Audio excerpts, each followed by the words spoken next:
여러분, 잠깐만 눈을 감아 보십시오. 지금 이 순간 여러분의 눈꺼풀 너머엔 무엇이 있습니까? 거실의 은은한 불빛일 수도 있고 창밖으로 들어오는 오후 햇살일 수도 있겠지요. 혹은 아직 채 가시지 않은 오늘 아침의 하늘빛이 마음속 어딘가에 남아있을지도 모릅니다. 우리는 그것을 아무렇지도 않게 가지고 있습니다. 눈을 뜨면 세상은 그냥 거기 있고 빛은 그냥 쏟아지고 색깔은 그냥 흘러듭니다. 너무 당연해서 감사한 줄도 모르지요. 하지만 세상에는 평생 단 한 번도 그 당연함을 누려보지 못한 사람들이 있습니다. 지금 들려드릴 이야기의 주인공인 연하는 8년 동안 손으로만 세상을 만져왔습니다. 아들의 얼굴을 한 번도 눈으로 본 적이 없는 어머니입니다. 그리고 그 어머니의 손을 이끌며 8패를 함께 살아온 아이, 바우. 이 아이는 어느 날 결심을 합니다. 목숨을 걸고서라도 어머니에게 이 아름다운 세상을 보여드리겠다고. 백리길, 어른들도 포기하는 험산 줄령, 호랑이와 도깨비가 도살인 전설의 산. 8살 소년이 그 길을 혼자 걷습니다. 오늘 이야기는 그 작은 발걸음의 기록입니다. 여러분의 가슴속 깊은 곳, 아직 녹지 않은 무언가를 건드리게 될지도 모릅니다. 그러니 편안히 앉으셔서 마음의 귀를 열어주십시오. 제1부 안개꽃 어머니와 소년의 세상. 강원도 깊은 산자락에는 운무마을이라 불리는 외진 고을이 있었습니다. 이름 그대로 구름과 안개가 사시사철 산허리를 감아 도는 곳이었지요. 첩첩 산중에 겨우 20집 남짓, 그나마도 비탈을 따라 옹기종기 붙어있는 작은 마을이었습니다. 저작거리까지 나가려면 산을 2개는 넘어야 했고 한겨울이면 눈이 무릎까지 쌓여 마을 자체가 세상과 단절되곤 했습니다. 그 마을의 가장 끝자락, 산기슭에 등을 기댄 낡은 초가집 한 채가 있었습니다. 기둥은 비바람에 검게 사가 있었고 이영지붕은 여기저기 뜯겨 빗줄기가 쏟아지는 날이면 방 안에서도 우산을 받쳐야 할 지경이었습니다. 마당이라 부를 만한 공간도 좁았습니다. 그러나 그 좁은 마당 한켠에는 누군가 정성껏 가꾼 작은 꽃밭이 있었습니다. 봄이면 진달래, 여름이면 봉선화, 가을이면 들국화. 이름 없는 야생화들이 해마다 어김없이 피어났습니다. 이 집의 주인은 연하라는 여인이었습니다. 마을 사람들은 그녀를 안개꽃 여인이라 불렀습니다. 젊은 시절 그녀의 미색이 그만큼 빼어났다는 뜻도 있었지만 다른 이유도 있었습니다. 앞을 보지 못하면서도 마치 안개꽃처럼 조용하고 은은하게 자신의 자리를 지켜가는 그 모습이 꼭 그 꽃을 닮았다는 것이었지요. 연하는 바울을 낳던 해 지독한 역지를 알았습니다. 사흘 밤낮을 불덩이처럼 달아올랐다가 간신히 숨을 건진 그녀였지만 병마가 물러난 자리에 어둠이 남아버렸습니다. 두 눈의 빛이 영영 꺼진 것입니다. 의원은 고개를 저으며 말했습니다. 2번 다시 세상을 보지 못할 것이요. 그 말을 들은 날 연하는 밤새 아들의 조그마한 손을 붙잡고 소리 없이 울었습니다. 이 아이의 얼굴을, 이 아이가 커가는 모습을 평생 볼 수 없다는 사실이 눈이 멀었다는 것보다 더 가슴을 쥐어뜯었으니까요. 하지만 연하는 무너지지 않았습니다. 볼 수 없다면 들으면 됩니다. 만지면 됩니다. 냄새를 맡으면 됩니다. 연하는 보이지 않는 손으로 아들의 옷을 기웠습니다. 귀로 솥 안에 끓는 소리를 헤아려 밥을 지었고 코끝으로 풀냄새를 감별하여 약초를 골랐습니다. 손가락 끝의 감각만으로 아들의 얼굴에 든 멍을 찾아내고 발바닥의 열기만으로 아들의 몸 상태를 가늠했습니다. 마을 사람들은 혀를 내둘렀습니다. 눈뜬 사람보다 더 야무진 어미야. 아들 바오는 8살이었습니다. 이름이 바오인 것은 태어날 때부터 울음소리가 어찌나 컸는지 마을 뒷산 바위에 메아리가 칠 정도였다 하여 붙여진 이름이었습니다. 바오라는 이름처럼 그 아이는 단단했습니다. 8살이라는 나이가 무색할 만큼 속이 깊고 심지가 굳은 아이였습니다. 새벽이면 또래들이 아직 이불 속에서 뒤척일 시간에 바오는 이미 산에 올라 땔감을 해왔습니다. 저작거리에 나가 품을 팔아 소금이라도 한 줌 사오는 것도 바오의 몫이었습니다. 그러나 바오가 가장 공들이는 일은 따로 있었습니다. 바로 어머니에게 세상을 설명해 드리는 것이었습니다. 어머니, 오늘 하늘이 정말 예뻐요. 구름 한 점 없이 쫙 펼쳐져 있는데 딱 어머니가 빨아 널어두신 저 흰 무명배 색깔이에요. 그리고 해가 딱 중천에 떠 있는데요. 황금색 엽전을 하늘에 박아둔 것처럼 동그랗게 빛나고 있거든요. 어머니, 오늘은 제가 진달래꽃을 따왔어요. 손 내밀어 보세요. 이게 분홍색이에요. 부드럽고 살짝 차가운 느낌 아시죠? 어머니 볼처럼 보드랍고 아직 땅속에 남아있는 겨울 샘물처럼 시원한 빛깔이에요. 연하는 아들의 목소리를 들으며 마음속에 그림을 그렸습니다. 황금빛에 흰 무명배 하늘, 분홍 진달래.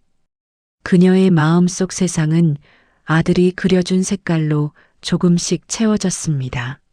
하지만 아들의 목소리에서 연하는 가끔 안타까운 기색을 읽었습니다.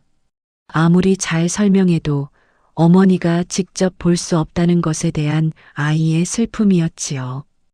그 슬픔을 연하는 애써 모른 채 했습니다. 밤이면 바오는 몰래 마당에 나가 달림을 향해 두 손을 모았습니다. 그 기도를 연하는 사실 알고 있었습니다. 아들이 마루를 딛는 발소리, 대문을 열 때 나는 낮은 삐걱임, 그리고 한참 후 들려오는 아이의 가냘픈 목소리. 연하는 방 안에서 눈물을 삼키며 아들의 기도 소리에 귀를 기울였습니다. 달림 제발이요. 어머니 눈을 뜨게 해주세요. 제 눈 하나를 드려도 좋아요.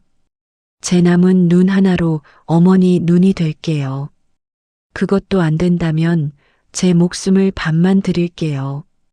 어머니가 딱 한 번만, 제 얼굴을 한 번만 보실 수 있게 해주세요. 8살 아이의 기도는 거칠지 않았습니다. 서툴렀지만 진심이었습니다. 그 진심이 달림에게 닿았는지 아닌지는 아직 아무도 몰랐습니다. 그러던 어느 가을 저물녘이었습니다. 마을에 기묘한 소문이 돌기 시작했습니다. 장꾼들이 모이는 주막 한쪽에서 시작된 이야기가 저녁 밥상을 둘러싼 각 집 안방까지 스며들었습니다. 저 멀리 백리방, 구름보다 높은 곳에 월영산이라는 산이 있는데 그 꼭대기에 신비한 우물이 있다고 하지 않소? 들었어. 1년 중 가장 밝은 보름달이 뜨는 날 그 달빛이 우물 정중앙에 내려앉는 바로 그 순간 길어 올린 물은 만병통치약이 된다는 거잖소? 특히 눈병에 영험하다고 하더이다. 그 물로 눈을 씻으면 천리밖도 꿰뚫어 볼 수 있게 된다고. 어른들은 코웃음을 쳤습니다. 백리길이라니. 귀공령을 넘어야 하고 그 다음엔 늑대떼가 들끓는 음령을 지나야 하며 월영산 중턱에는 집채만 한 외눈박이 호랑이가 산다고 했습니다. 정상 부근에는 사람의 마음을 홀리는 안개 도깨비들이 득실거려 들어간 사람들이 제정신으로 돌아온 경우가 없다는 말도 있었습니다. 설령 살아서 간다 해도 달빛이 우물 정중앙에 머무는 시간은 찰나에 불과하다오. 그 짧은 순간을 놓치면 그냥 빗물에 불과하고. 그 밤 바오는 주막 처마 밑에 쪼그려 앉아 어른들의 이야기를 엿들었습니다. 가슴속에 작은 불씨 하나가 피어올랐습니다. 어머니 눈을 뜨게 할 수 있다면. 그 불씨는 꺼지지 않았습니다. 주막 뒤편을 지나다 바오는 낡은 가사를 걸친 노승 한 분과 마주쳤습니다. 허름한 누더기 차림이었지만 그 눈빛만은 어둠 속에서도 맑게 빛났습니다. 바오는 망설이지 않았습니다. 무릎을 꿇고 앉아 두 손을 모았습니다. 할아버지 스님, 월영산 우물 이야기가 사실인가요? 정말 그 물이 눈을 뜨게 해줄 수 있나요? 저희 어머니는 저를 낳으시다 눈이 머셨어요. 노승은 오랫동안 바오를 바라보았습니다. 불빛 한 점 없는 어둠 속에서 마치 이 아이의 속을 훤히 들여다보는 눈빛이었습니다. 허허, 이 아이가. 노승은 낮게 웃으며 바오의 두 손을 감쌌습니다. 차가운 밤 공기 속에서도 노승의 손은 따뜻했습니다. 길은 마음이 만드는 법이란다. 애야, 그 길에는 어른들도 돌아오지 못했어. 발등을 찍는 날카로운 바위, 뼈를 녹이는 추위, 마음을 흔드는 귀신들이 기다리고 있지. 그래도 가겠느냐? 바오의 대답은 간단했습니다. 네. 한 글자였지만 거기엔 어떤 긴 말보다 더 큰 무게가 실려 있었습니다. 노승은 한참 바오를 바라보더니 품 안에서 무언가를 꺼냈습니다. 손바닥만 한 작은 호박병이었습니다. 세월에 닳고 닳아 색이 바랬지만 은은한 황금빛이 감돌았습니다. 이 병에 달빛을 담아오너라. 조건이 있다. 가는 길에 어떤 시련이 닥쳐도 어떤 유혹이 다가와도 내 마음속에서 어머니라는 이름을 잃어서는 안 된다. 마음이 단 한순간이라도 흔들리는 순간 이 병은 산산조각이 날 것이야. 그리고 하나 더. 노승의 눈빛이 깊어졌습니다. 보름달이 지기 전 1년에 단 한 번 달이 우물 한가운데 머무는 그 순간을 잡아야 한다. 그 시각은 이 보름달이 뜨고 나서 사흘째 되는 밤, 자정이 조금 지난 시각이다. 그때를 놓치면 1년을 더 기다려야 해. 바오는 두 손으로 호박병을 받들었습니다. 작고 낡은 병이었지만 그 무게가 어느 바위보다도 묵직하게 느껴졌습니다. 집으로 돌아온 바오는 사흘밤을 뜬 눈으로 보냈습니다. 어머니에게 사실을 말하면 절대 보내주지 않으실 것이 뻔했습니다. 그렇다고 아무 말 없이 떠나면 혼자 집을 지키실 어머니가 걱정이었습니다. 하지만 보름달이 뜨기까지는 이제 사흘밖에 남지 않았습니다. 망설일 시간이 없었습니다. 결국 바오는 어머니에게 거짓말을 하기로 했습니다. 이웃 마을 부잣집에 사흘짜리 심부름을 다녀오겠다고. 시킨 사람이 누구냐고 물으면 주막 주인 어르신이라고 하면 되었습니다. 어머니가 확인할 방법은 없었으니까요. 출발 전날 밤 바오는 어머니와 나란히 누워 하늘을 바라보았습니다. 낡은 초가집 지붕 사이로 별빛이 새어 들어왔습니다. 바오야, 오늘은 별이 많이 떴을 것 같구나. 얼마나 예쁘니? 어머니, 오늘은 진짜 많아요. 셀 수가 없어요. 하늘이 꼭 검은 비단에 은가루를 뿌려놓은 것 같아요. 그리고 저기 북쪽에 아주 밝게 빛나는 별 보여요? 어머니가 만약 보실 수 있다면 그 별을 보고 제 생각하실 거예요. 연하가 조용히 웃었습니다. 왜? 왜냐면요. 제가 어머니한테 제일 가까이 있고 싶으니까요. 저 별처럼 제일 밝게 빛나면서요. 연하는 잠시 아무 말도 하지 않았습니다. 그리고 나직이 말했습니다. 바오야. 내 어머니. 너는 지금도 이미 내 하늘에서 제일 밝은 별이야. 알겠니? 어머니한테는 내가 있으면 다른 건 아무것도 필요 없어. 바오는 눈물이 날 것 같아서 이불을 끌어올려 얼굴을 가렸습니다. 이 따뜻한 품을 잠시 떠나야 한다는 것이 백리길 산을 넘는 것보다 더 두렵게 느껴졌습니다. 그래도 가야 했습니다. 바로 그 사랑 때문에. 이튿날 새벽 닭이 울기도 전의 시각이었습니다. 바오는 어머니가 밤새 싸준 괴나리 보찜을 맸습니다. 달고 다른 집신 한 켤레, 아껴둔 보리개떡 2덩이, 그리고 어머니가 손수 기운 무명 저고리 하나. 그것이 전부였습니다. 바오는 잠든 어머니의 머리맡에 꿇어앉아 이마가 마루에 닿도록 절을 올렸습니다.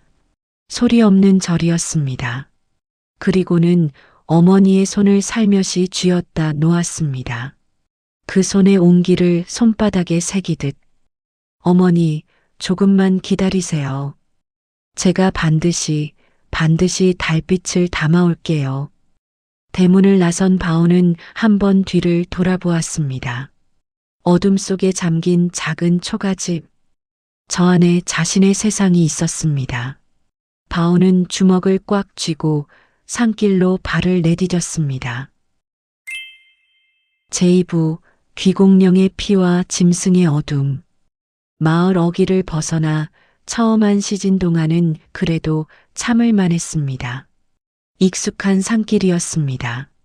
어머니의 손을 잡고 약초를 캐러 다니던 낮은 능선들, 여름이면 바오가 혼자 올라 땔감을 하던 골짜기지. 발이 기억하는 길이었습니다. 하지만 그 익숙한 길이 끝나는 지점, 귀공령이 입을 벌리고 있었습니다. 귀신도 울며 넘는 고개라 하여 붙여진 이름이었습니다. 하늘을 가릴 만큼 빽빽하게 우거진 고목들이 빛을 차단했고 축축한 이끼와 낙엽이 쌓인 바닥은 발을 내디딜 때마다 푹푹 꺼졌습니다. 가시덤불이 사방에서 바오의 옷자락을 붙잡았고 발목 높이의 풀숲 사이에는 돌부리들이 이빨처럼 솟아 있었습니다. 얼마 가지 않아 집신이 찢어졌습니다. 맨발로 날카로운 돌길을 걸었습니다. 발등이 베이고 엄지발가락 살이 뜯겼습니다. 빨간 피가 맺혔지만 바오는 걸음을 멈추지 않았습니다. 멈추면 안 된다는 것을 알고 있었습니다. 멈추는 순간 두려움이 다리를 붙잡을 것이고 두려움이 다리를 붙잡는 순간 발걸음은 되돌아가는 방향을 기억할 테니까요. 어머니, 저 지금 귀공령 올라가고 있어요. 아무도 없는 숲속에서 바오는 어머니에게 말을 걸었습니다. 혼잣말처럼 보였지만 바오에게는 어머니가 곁에서 듣고 있는 것처럼 느껴졌습니다. 발이 좀 아파요. 집신이 찢어졌거든요. 그래도 괜찮아요. 어머니 손마디도 겨울마다 이렇게 텄잖아요. 그런데도 한 번도 아프다고 말씀 안 하셨잖아요. 저도 안 아파요. 아프다고 말하지 않으면 조금은 덜 아픈 것 같았습니다. 해가 기울기 시작하면서 귀공령의 낮은 더 어두워졌습니다. 바람이 일면 고목들이 삐걱거리며 괴성을 질렀고 어디선가 부엉이 우는 소리가 들려왔습니다. 배고픔이 밀려왔습니다. 바오는 보찜을 풀어보리 개떡 한 조각을 꺼냈습니다. 어머니가 새벽에 일어나 정성껏 쪄주신 개떡이었습니다. 입에 넣는 순간 목이 메었습니다. 어머니 손 냄새가 났습니다. 구수하고 따뜻한 그 냄새가 났습니다. 바오는 개떡을 씹으며 눈물을 삼켰습니다. 그때였습니다. 숲이 갑자기 죽었습니다. 지저귀던 새도 바스락거리던 들쥐도 바람 소리마저도 일시에 멎었습니다. 세상이 숨을 참는 것 같았습니다. 바오는 본능적으로 걸음을 멈췄습니다. 그리고 느꼈습니다. 자신의 등 뒤에서 무언가가 보고 있다는 것을. 천천히, 아주 천천히 고개를 돌렸습니다. 바위 위였습니다. 집채만 한 덩치, 달빛보다 흰 털, 그리고 어둠 속에서 청록빛 안광을 내뿜는 눈 하나. 왼쪽 눈은 깊게 패인 흉터만 남아 있었습니다. 주먹만 한 앞발이 바위를 잡고 있었는데 그 발톱만 해도 낙 크기였습니다. 전설 속의 그것이었습니다. 외눈박이 되어. 바오는 소리를 지르지 못했습니다. 다리도 움직이지 않았습니다.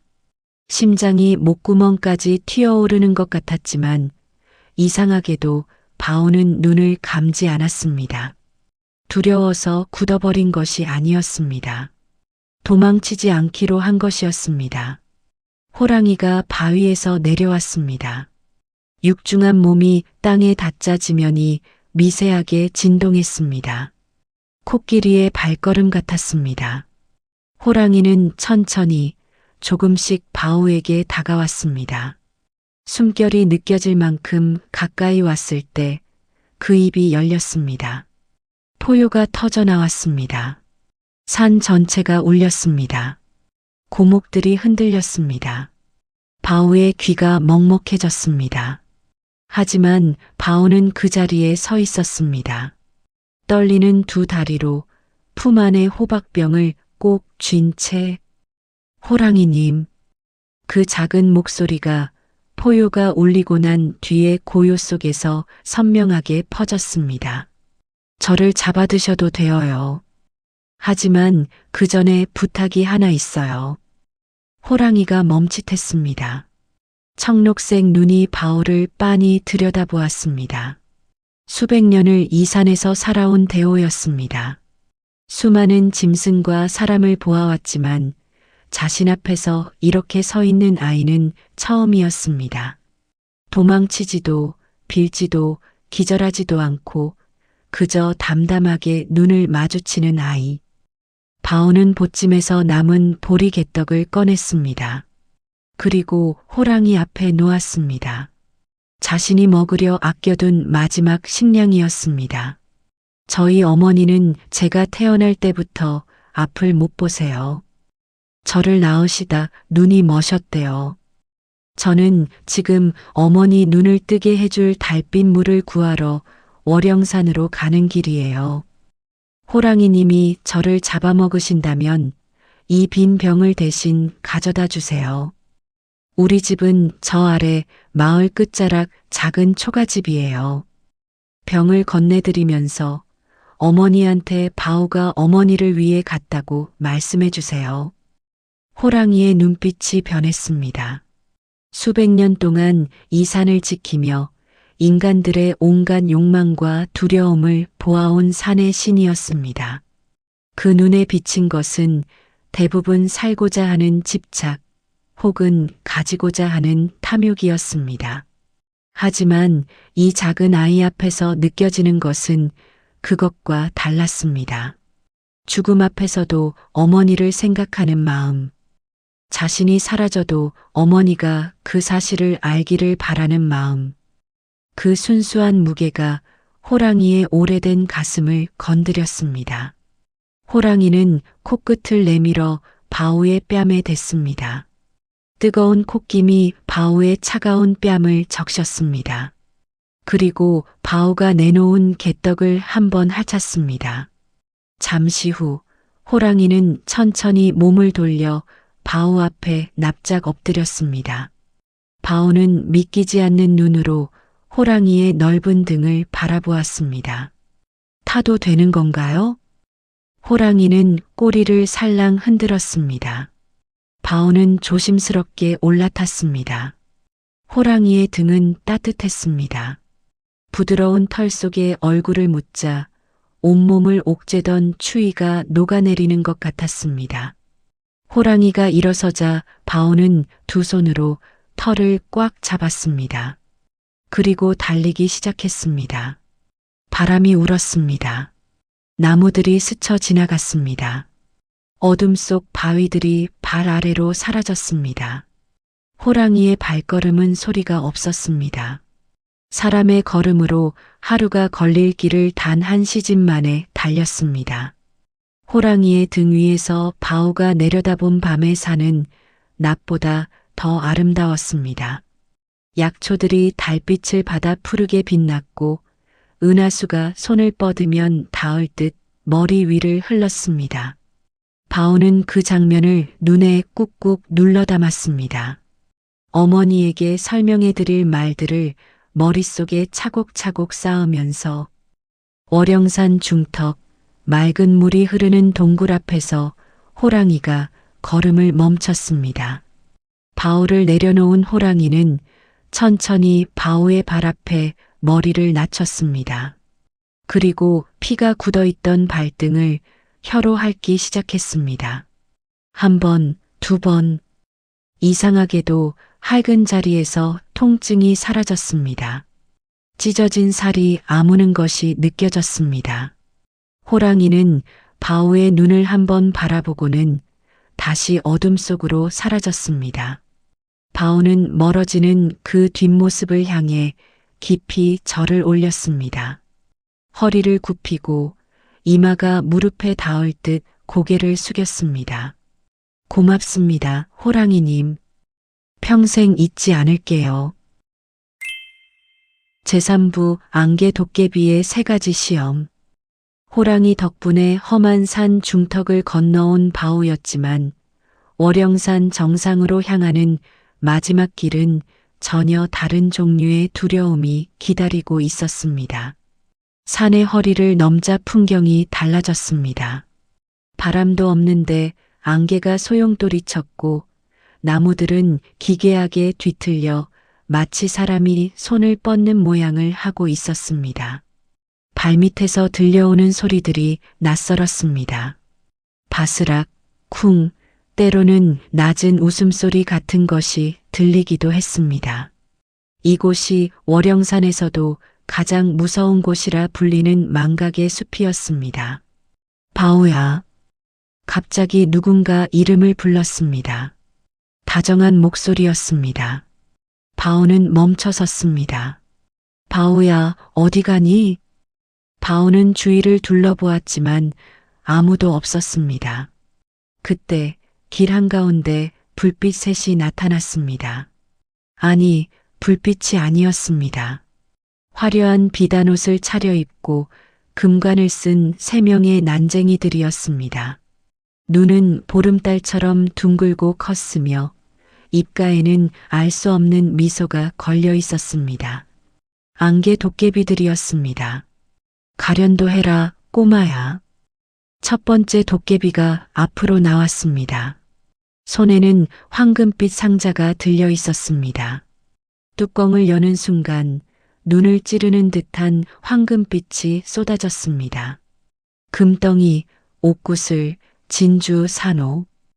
이 산에서 수백 년 동안 모은 보물들이었습니다.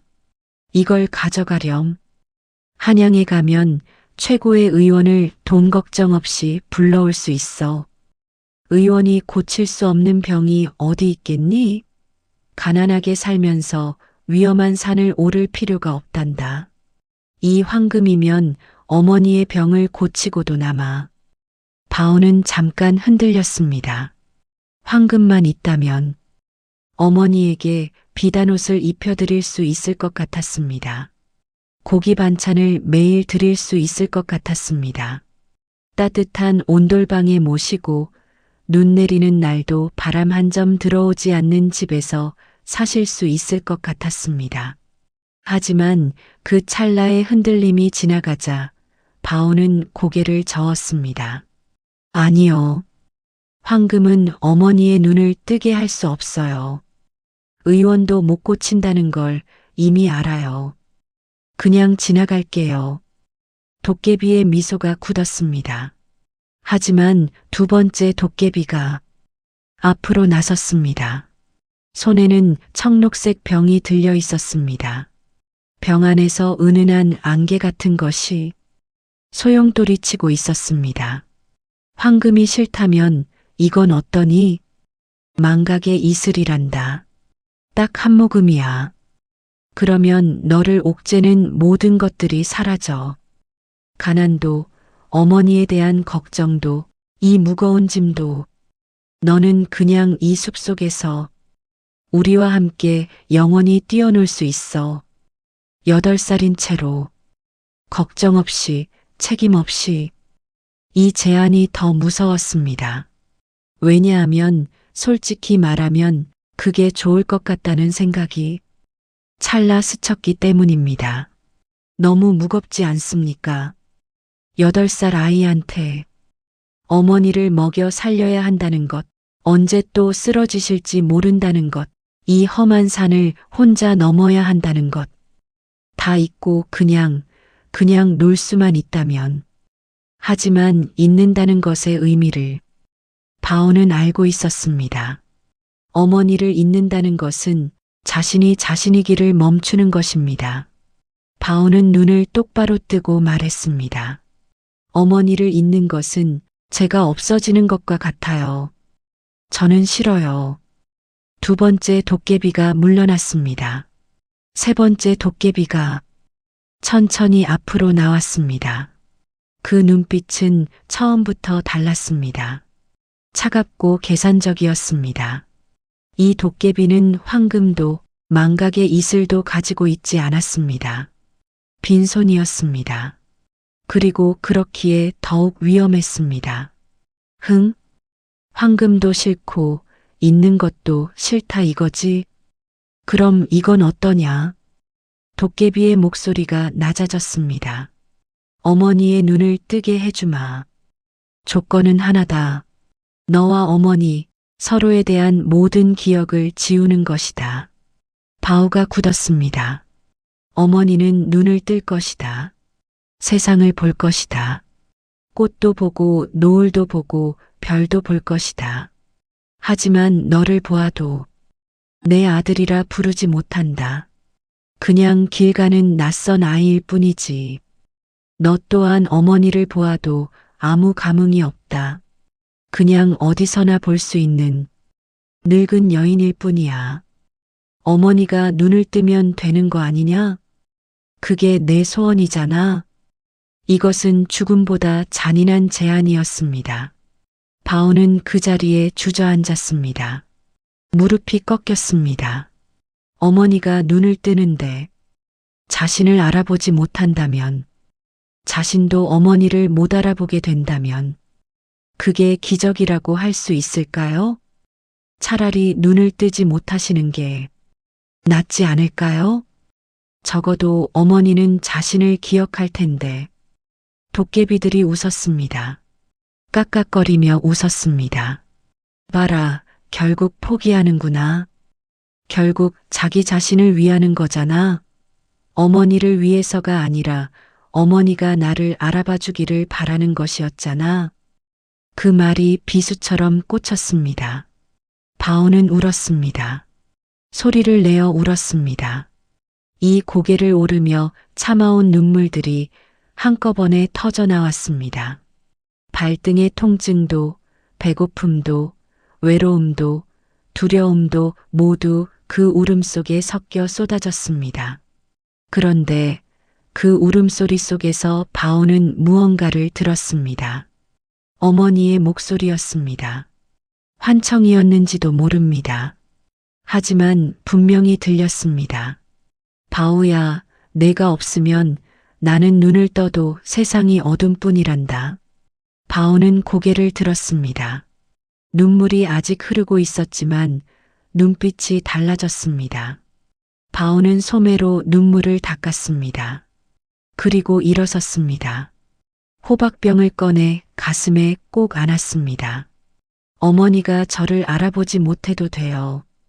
목소리가 떨렸지만 또렷했습니다. 제가 어머니를 기억하지 못하게 되어도 괜찮아요. 그래도 어머니는 꽃을 보실 수 있잖아요. 노을을 보실 수 있잖아요. 봄비가 오는 날 산이 초록으로 물드는 것을 보실 수 있잖아요. 어머니가 그 아름다운 것들을 볼 수 있다면 저는 그것으로 충분해요. 어머니가 기억하든 못하든 제가 어머니의 아들이었다는 사실은 변하지 않으니까요. 그 사실은 어떤 도깨비도 지울 수 없어요. 침묵이 흘렀습니다. 그 말이 끝나는 순간이었습니다. 산이 흔들렸습니다. 아니, 정확하게는 빛이 쏟아졌습니다. 어디서도 근원을 알 수 없는 흰 빛이 사방을 가득 채웠습니다. 도깨비들은 비명을 질렀습니다. 불에 닿은 눈처럼 그들이 녹아내렸습니다. 뒤틀린 나무들이 길을 열었습니다. 안개가 거짓말처럼 걷혔습니다. 빛이 사그라지자 바오의 앞에 정상이 보였습니다. 제사부 은빛 우물, 달빛을 깃다. 월영산의 정상에는 바람이 없었습니다. 구름 위에 솟아오른 봉우리였습니다. 아래에서 보면 언제나 안개에 가려 꼭대기가 보이지 않던 곳이었는데 막상 올라서 보니 그 위는 고요했습니다. 하늘이 가까웠습니다. 별들이 손에 잡힐 듯 낮게 떠 있었습니다. 그리고 그 한가운데 옥처럼 맑은 우물 하나가 있었습니다. 우물 주위는 은빛 이끼가 가득했고 돌 틈마다 이름 모를 꽃들이 피어 있었습니다. 우물 안을 들여다보자 깊고 맑은 물이 고요히 잠들어 있었습니다. 바오는 하늘을 올려다보았습니다. 마침 보름달이 구름을 완전히 벗어나고 있었습니다. 점점 높이 올라가면서 달빛이 우물 위로 쏟아지기 시작했습니다. 그리고 서서히 우물 정중앙을 향해 달의 그림자가 내려앉기 시작했습니다. 반쯤 내려앉고 거의 다 내려앉고 그리고 달의 테두리가 우물 돌 안에 딱 맞아 들어가는 순간 우물물이 빛났습니다.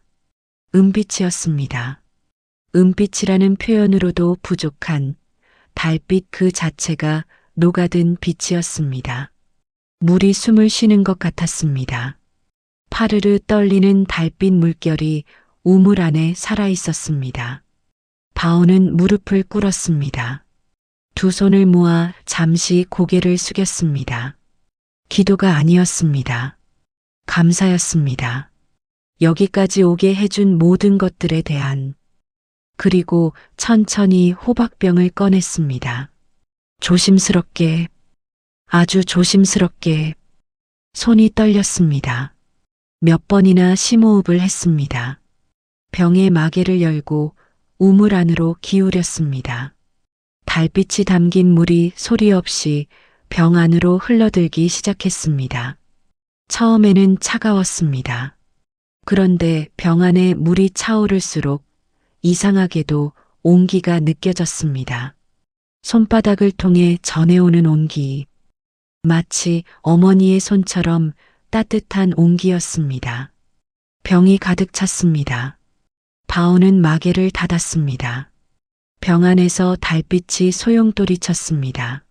마치 스스로 숨을 쉬는 것처럼 은은하게 빛나면서 따뜻했습니다. 어머니, 바오는 그 말만 했습니다. 더 이상의 말이 필요 없었습니다. 달빛 아래 월영산 정상에서 8살 소년이 울었습니다. 기쁨의 눈물이었습니다. 여기까지 오는 동안 참아온 것들이 한꺼번에 터져 나오는 눈물이었습니다. 차가운 바위 위에서 달빛을 받으며 혼자 펑펑 울었습니다. 그렇게 울다가 바오는 번쩍 일어섰습니다. 노승의 말이 떠올랐습니다. 해가 뜨기 전까지 산을 내려가야 효험이 유지된다고. 동쪽 하늘을 보았습니다. 아직 어두웠지만 어둠의 질감이 달라져 있었습니다. 새벽이 오고 있었습니다. 내려가야 했습니다. 지금 당장. 제오부, 기적이 가장 절망적인 곳에 닿다. 내려가는 길은 올라오는 것보다 훨씬 가팔랐습니다. 바오는 달렸습니다. 아픈 발을 끌고 지친 다리를 채찍질하며 달렸습니다. 넘어지면 일어났습니다. 무릎이 깨지고 손바닥이 까졌지만 멈추지 않았습니다. 호박병만은 놓지 않았습니다. 넘어질 때도 굴러갈 때도 그 병만은 가슴에 품고 떨어지지 않게 했습니다. 동쪽 하늘이 붉게 물들기 시작할 무렵 저 멀리 운무마을의 초가집들이 보였습니다. 다 왔다? 다 왔어. 바오는 있는 힘을 다해 내달렸습니다. 숨이 턱까지 찼습니다. 발이 무감각해졌습니다. 그래도 달렸습니다. 마을 어귀를 지나 골목을 꺾고 우리 집, 우리 집, 이 길만 넘으면 우리 집. 그런데 마을 어귀에 사람들이 모여 있었습니다. 자신의 집 앞에 침울한 표정으로 속삭이며 바오의 발이 서서히 굳었습니다. 이상한 예감이 들었습니다. 무언가 잘못되었다는 예감이. 바오는 사람들을 해치고 마당으로 들어갔습니다. 방문을 열었습니다. 어머니가 누워 있었습니다. 이웃집 할머니가 그 손을 잡고 눈물을 닦고 있었습니다. 연화의 얼굴은 하얗게 질려 있었습니다. 숨결이 거의 느껴지지 않을 만큼 가느다랐습니다. 바오가 떠난 사흘 동안 연화는 밥을 먹지 않았습니다. 아들이 걱정되어 잠도 자지 못했습니다. 억지로 먹이려 해도 고개를 저었습니다. 아들이 올 때까지만 버티겠다고 중얼거리면서 그러다 어젯밤부터 의식이 흐려졌습니다. 바오야.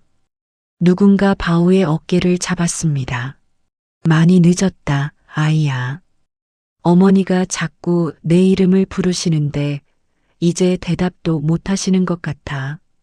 바오는 어머니의 가슴에 얼굴을 묻었습니다. 숨결이 있었습니다. 아직 희미하지만 아직 있었습니다. 바오는 그것을 확인하고 일어섰습니다.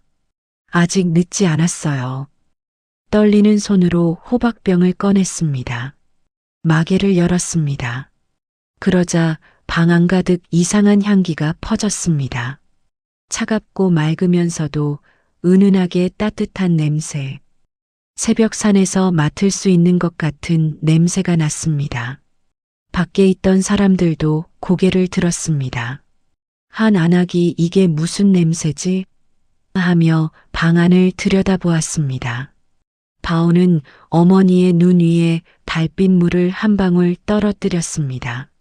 한 방울, 또 한 방울. 달님 제발이요. 저 백리를 걸어왔어요.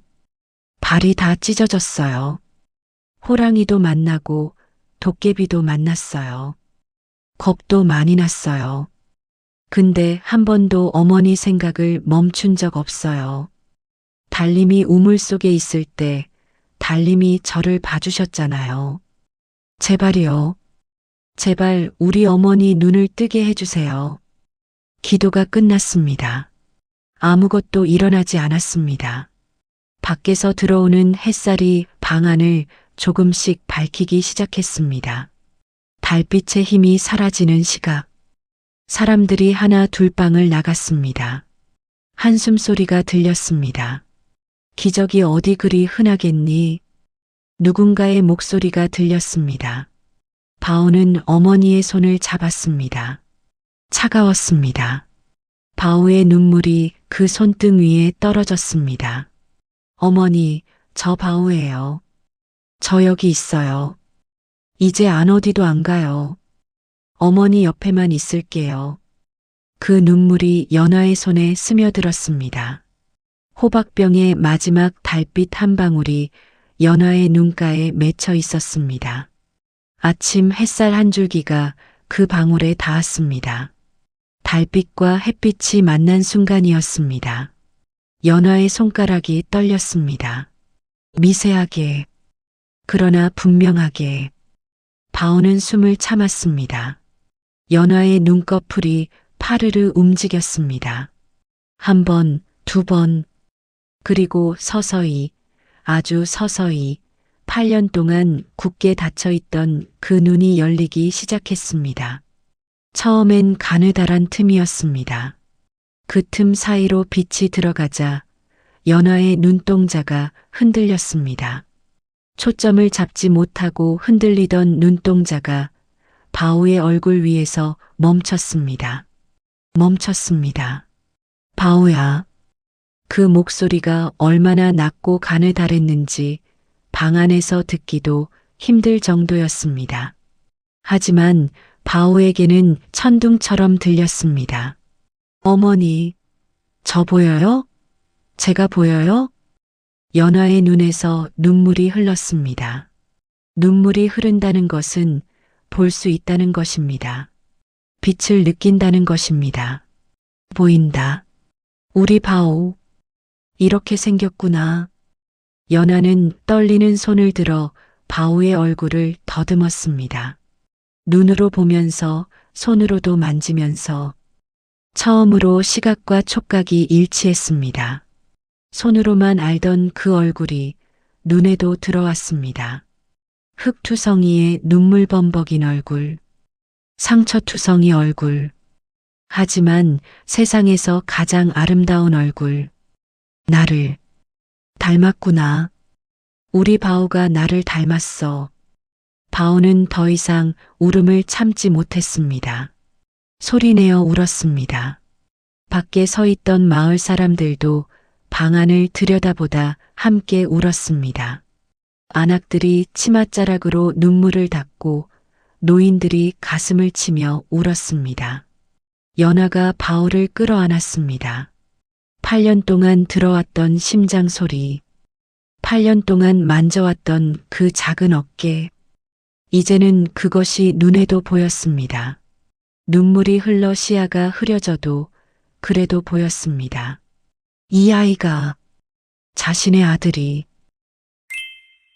제6부 남은 달빛과 운무마을의 봄. 연화가 눈을 뜬 그날 아침 운무마을은 들썩였습니다. 소문이 순식간에 퍼졌습니다. 눈먼 안개꽃 여인이 눈을 떴다. 8살 바오가 혼자 월영산을 넘어 달빛을 길어왔다. 사람들은 놀라운 반, 믿기지 않는 마음 반으로 바오의 집으로 모여들었습니다. 저마다 음식을 가지고 왔습니다. 누구는 쌀을, 누구는 묵은 김치를, 누구는 고기를. 가난한 마을이었지만 기적 앞에서는 넉넉해졌습니다. 연화는 부축을 받아 툇마루에 앉았습니다. 그리고 처음으로 자신의 눈으로 세상을 보았습니다.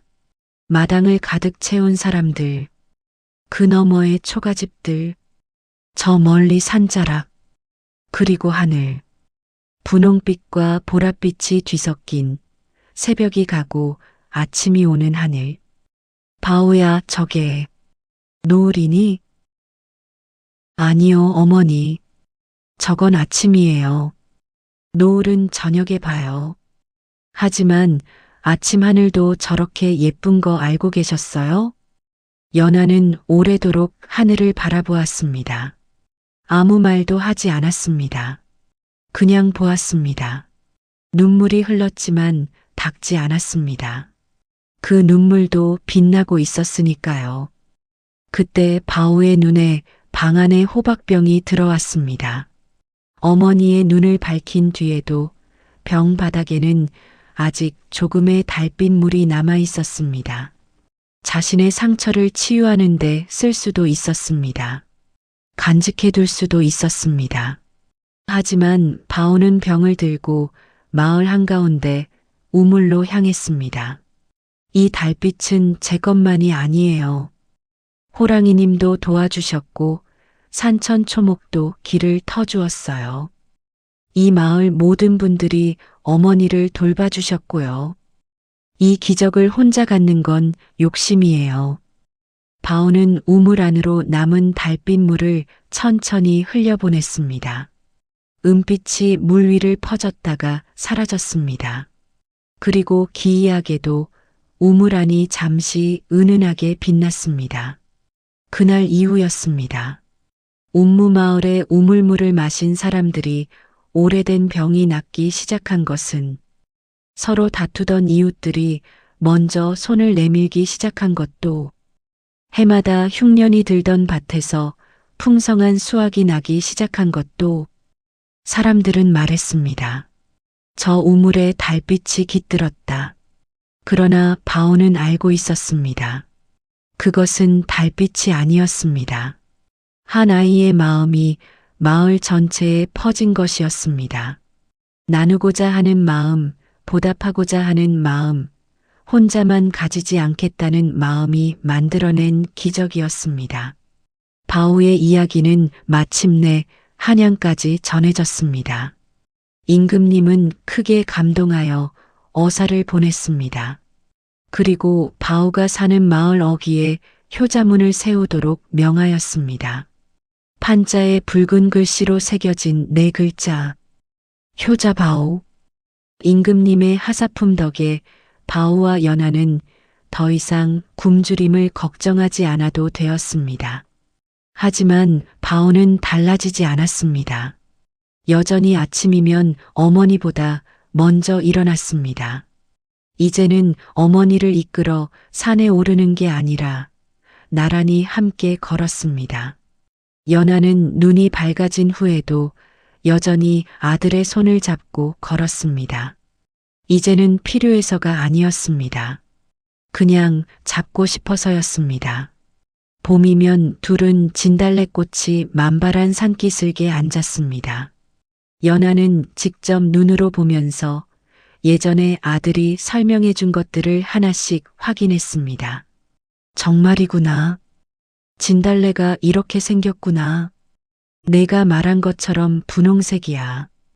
근데 바오야, 내가 마음속에 그렸던 것보다 훨씬 예쁘다. 바오가 웃었습니다. 제가 설명을 잘 못했나 봐요. 연하가 고개를 저었습니다. 아니야. 내 설명이 너무 아름다워서 기대가 너무 컸나 봐. 근데 진짜가 더 예쁘네. 가을이면 둘은 마당에 나란히 앉아 노을을 보았습니다. 바오가 무수히 설명해 드렸던, 어머니가 무수히 마음속으로 그렸던 그 노을을 연하는 노을을 볼 때마다 말했습니다. 바오야, 나는 이게 제일 좋아. 왜인 줄 알아? 이 색깔이 딱 내가 달빛병을 들고 들어오던 날 아침 하늘 색깔이랑 같거든. 세월이 흘렀습니다. 바오는 어엿한 청년이 되었습니다. 임금님이 내린 제물로 마을의 작은 글방을 열었습니다. 그 글방에서 바오는 아이들에게 글자만 가르치지 않았습니다. 길을 잃은 나그네를 봤을 때 어떻게 하는지, 노인이 짐을 이고 가실 때 어떻게 하는지, 작은 친절이 어떻게 세상을 바꾸는지를 이야기로 가르쳤습니다. 자신이 살아온 이야기를 통해서, 그리고 언제나 마지막엔 이 말로 수업을 끝냈습니다. 세상에서 가장 빛나는 것은 황금이 아니야. 마음속에 품은 누군가를 향한 간절한 진심이 가장 밝게 빛나는 빛이란다. 그 빛이 있으면 어떤 어둠도 무섭지 않아. 마을 사람들은 가끔 물었습니다. 그 험한 산길에서 진짜로 호랑이를 만났느냐? 바오는 항상 월영산을 바라보며 빙그레 웃었습니다. 답하지 않았습니다. 그 미소 자체가 답이었습니다. 외눈박이 대오는 이후로도 오랫동안 월영산의 주인이었습니다. 하지만 그 울음소리는 더 이상 무서운 포효가 아니었습니다. 비 오는 밤이면 마을 사람들은 저 멀리 산에서 들려오는 그 소리를 들으며 말했습니다. 오늘도 호랑이님이 우리 마을을 지켜주시는구나. 아이들조차 그 소리에 무서워하지 않았습니다. 안개 도깨비들도 마찬가지였습니다. 이후 망각의 숲에서 길 잃은 나그네들이 이상한 경험을 했다고 했습니다. 깊은 안개 속에서 작은 불빛이 나타나 길을 인도해 주었다는 것이었습니다. 길을 잃은 사람들의 마음에 등불이 되어주는 그 작은 빛들이 도깨비들이었다는 것을 바오는 알고 있었습니다. 어머니 연화는 백발이 성성한 할머니가 될 때까지 건강하게 사셨습니다. 그녀는 매일 아침 눈을 뜨면 가장 먼저 창밖을 내다보았습니다. 그리고 옆방에서 자고 있는 아들에게 소리쳤습니다. 바오야, 오늘 하늘도 예쁘다. 어서 일어나. 그러면 바오는 웃으며 나왔습니다. 두 사람은 마당에 나란히 서서 하늘을 보았습니다. 그것이 그들의 아침 의식이었습니다. 특별할 것도 없는 하루의 시작. 하지만 연화에게 그리고 바오에게 그것은 매일 아침 새로 시작되는 기적이었습니다.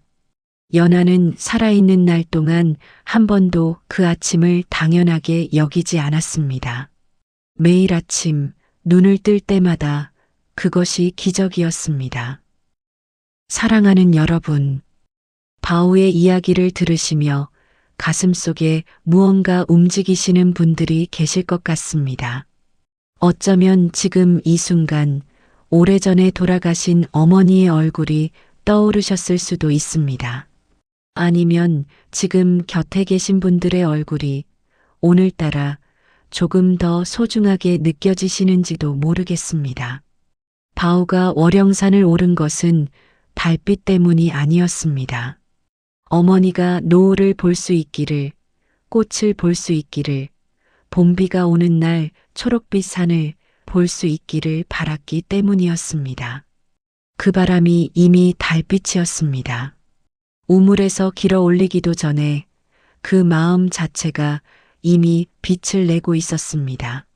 세상에는 두 가지 눈이 있습니다. 얼굴에 달린 눈과 가슴에 달린 눈. 연화는 8년 동안 얼굴에 눈을 잃고 살았습니다. 하지만 가슴의 눈으로는 누구보다 밝게 세상을 보았습니다. 아들의 발소리에서 아들의 감정을 읽었고 손끝의 온기로 아들의 건강을 느꼈으며 목소리의 떨림으로 아들의 마음을 알았습니다. 우리 중에는 혹 지금 무언가가 어두운 분들도 계실 것입니다. 몸이 아파서, 관계가 힘들어서, 혹은 그냥 까닭없이 세상이 어둡게 느껴져서 그런 분들께 이 이야기를 드리고 싶었습니다. 어둠이 가장 짙은 곳에서 기적은 태어납니다. 절망이 가장 깊은 순간에 달빛이 내려옵니다. 하지만 그 달빛을 받으려면 손을 들어 올려야 합니다. 호박병을 꺼내야 합니다. 포기하지 않고 고개를 들어야 합니다. 바오처럼 오늘 이 이야기를 들으신 여러분, 혹시 오래 연락하지 못한 분이 계십니까? 전화 한 통, 문자 한 줄이 머뭇거려지는 분이 계십니까? 바오는 백리길을 걸었습니다. 여러분께는 그보다 훨씬 짧은 길이 있습니다. 손에 쥔 전화기 하나면 됩니다. 그것이 이 시대의 달빛입니다. 연화가 매일 아침 눈을 뜨며 느꼈던 것처럼 오늘 아침 여러분의 눈이 떠졌다는 것, 그 자체가 기적입니다. 오늘 숨을 쉬고 있다는 것이, 누군가의 목소리를 들을 수 있다는 것이, 그 사람이 아직 곁에 있다는 것이 모두 기적입니다. 바오와 연화의 이야기는 이제 전설이 되어 효자문 아래 잠들어 있습니다. 하지만 그 두 사람이 나누던 아침 하늘은 지금도 우리 모두의 위에 펼쳐져 있습니다. 내일 아침 눈을 뜨시면 창밖을 한번 바라보십시오. 그리고 기억해 주십시오. 마음으로 깃는 달빛은 결코 마르지 않으며 사랑으로 비추는 세상은 영원히 어두워지지 않는다는 것을 오늘 함께 해주신 여러분 모두의 가슴 속에 은은하고 따뜻한 달빛이 가득하시길 빕니다. 오늘 이야기는 여기까지입니다. 조선 야담 서재 다음 이야기에서도 함께 해주세요. 구독과 좋아요 부탁드립니다.